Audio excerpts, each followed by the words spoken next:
মুবাশশিরা বক্তব্য নিয়ে আসেন।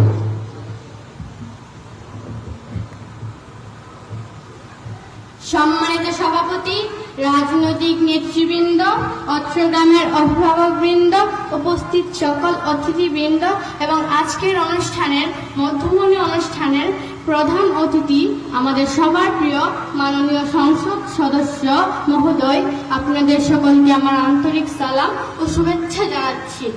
আমি মুবাশশিরা আক্তার, এখন সদরুমিয়া সরকারি প্রাথমিক বিদ্যালয়ের ৫ম শ্রেণীর একজন শিক্ষার্থী।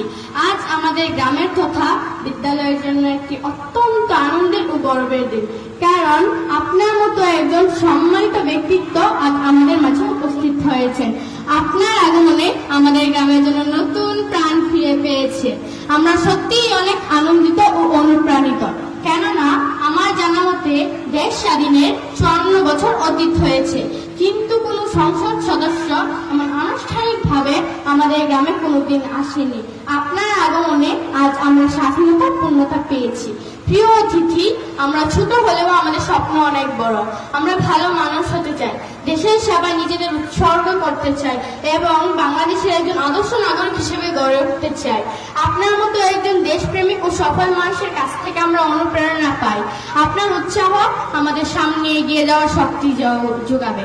হে মহান অতিথি, যাদের আত্মত্যাগের মাধ্যমে আমরা মায়ের ভাষা বাংলায় কথা বলতে পারছি, জাতির এই শ্রেষ্ঠ সন্তানদের শ্রদ্ধা জানানোর মতো একটি শহীদ মিনার আমাদের বিদ্যালয়ে নেই। প্রতি বছর সবাই শহীদ মিনারে গিয়ে ফুল দিয়ে ভাষা শহীদদের শ্রদ্ধা জানায়। আমাদের ইচ্ছা হয় সবার মতো করে ভাষা শহীদদের শ্রদ্ধা জানাতে। হে অতিথি, মহান জাতীয় সংসদে আপনি আমাদের প্রাথমিক শিক্ষা পরিমাণ নিয়ে অত্যন্ত চমৎকার বক্তব্য রেখেছেন, যা দেখে অত্যন্ত আবেগাপ্লুত হয়েছি।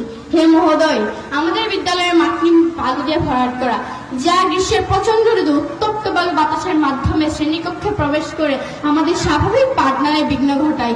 তাছাড়া অনেক কোমলমতি শিক্ষার্থী অসুস্থ হয়ে পড়ে। তাই মাটি দিয়ে ভরাট করে উপযুক্ত পরিবেশ তৈরি হলে আমরা অনেক উপকৃত হব। হে মহান অতিথি, দীর্ঘ প্রতীক্ষার পর যখন কোনো অতিথি আসে, তখন তার কাছে কোনটা রেখে কোনটা বলবো ভাষা খুঁজে পাই না।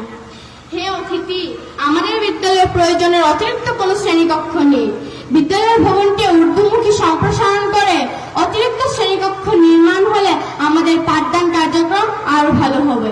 এই প্রার্থনাটুকু আপনার কাছে রেখে আমার সংক্ষিপ্ত বক্তব্য এখানে শেষ করছি। আল্লাহ হাফেজ। আসসালামু আলাইকুম। ধন্যবাদ।